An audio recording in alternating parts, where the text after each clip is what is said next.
நெல் சேமிப்புக்கான குடோன்கள் அமைப்பதற்கு குறைந்தது 6 மாத காலம் ஆகும் என்று வேளாண் துறை அமைச்சர் வினோத் தெரிவித்துள்ளார். தஞ்சாவூர் மாவட்டம் கும்பகோணம் அருகே உள்ள பட்டீஸ்வரம் நெல் சேமிப்பு கிடங்கில் நெல் மூட்டைகள் மழையில் நனைந்து சேதமடைந்தன. இது தொடர்பான புகாரை தொடர்ந்து அங்கு ஆய்வு செய்த அமைச்சர் வினோத் தண்ணீர் தேங்காத வகையில் மணல்களை கொட்டி சேமிப்பு கிடங்கை மேம்படுத்தும் பணியை பார்வையிட்டார். நெல் சேதம் அடையாத வகையில் பாதுகாக்க வேண்டும், தார்பாய்கள் தட்டுப்பாடு இன்றி வைத்திருக்க வேண்டும் எனவும் அதிகாரிகளுக்கு அறிவுறுத்தினார். பின்னர் செய்தியாளர்களை சந்தித்த அவர் வருங்காலங்களில் நெல் குடோன்களில் மழைநீர் தேங்காத வகையில் ஆய்வு செய்து நடவடிக்கை எடுக்கப்படும் என கூறினார். முழுமையாக மூடப்பட்டு நெல் சேமிக்கும் வகையில் கிடங்குகள் அமைப்பதற்கு 6 மாத காலம் தேவைப்படும். தற்போது தற்காலிகமாக நெல் மூட்டைகளை பாதுகாப்பாக வைப்பதற்கு ஏற்பாடு செய்து வருகிறோம் எனவும் தெரிவித்தார்.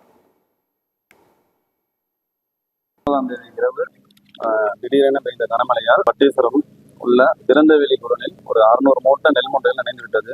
உடனே அது சம்பந்தப்பட்ட அதிகாரிகள் தொடர்பு கொண்டு அந்த நெல் மூட்டைகளை நெல் அறுவடை மிஷினுக்கு அரிசியாக சொல்லி அந்த மூட்டைகளை அனுப்பி வச்சோம். மழை நீர் தேங்கிய இந்த இடத்துல பார்த்தீங்கன்னா இன்னைக்கு நாங்கள் பார்வையிட்டதில் அதை மண்ணை போட்டு மூட சொல்லி இனி மழையில பாதிக்காமல் இருக்கிறதுக்காக எல்லா ஏற்பாடும் செய்து கொண்டிருக்கோம். வருங்காட்களில் இது போன்ற பிரச்சனைகள் எதுவுமே இருக்காது.